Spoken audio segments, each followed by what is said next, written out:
Немањето храна и работа го принудило Хулио Гвариман да ги остави сопругата и децата во Венецуела. Многу пати морав да кажам дека не сум гладен, за да можат да јадат сопругата и керките. Затоа донесов одлука. Го зедов куферот, заминов. Тој заминал со автобус до границата со Колумбија. Без пари и по поминати стотици километри нашол некој што се понудил да го префрли на југ.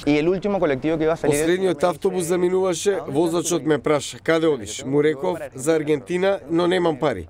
Ми рече дека треба да останам во главната кабина. Ја прифатив понудата и тој ме остави на границата со Еквадор. Продолжил да патува без храна. Почнал да работи во Перу, додека не собрал доволно пари да купи автобуски билет за Аргентина.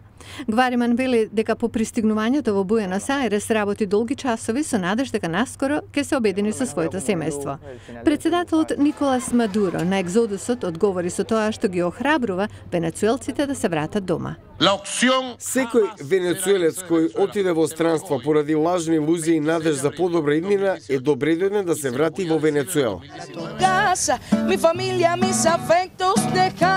Реймар Пердомо пее по улиците на Лима, Перу.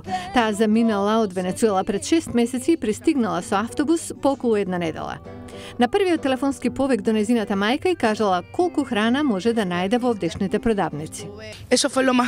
Тоа ми беше најтешко, да ја раскажувам на мајка ми и да ја праќам слики од полици полни со храна, кога ја изгубивме продуктивната и просперитетна Венецуела.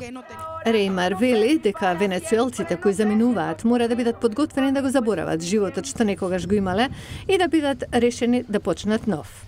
Меѓународната организација за миграција објави дека бројот на државјани на Венецуела кои емигрирале во други земји во Јужна Америка само минатата година се зголемил 10-кратно, принудувајќи ги владите да обезбедуваат работни дозволи и помош за оние на кои им треба.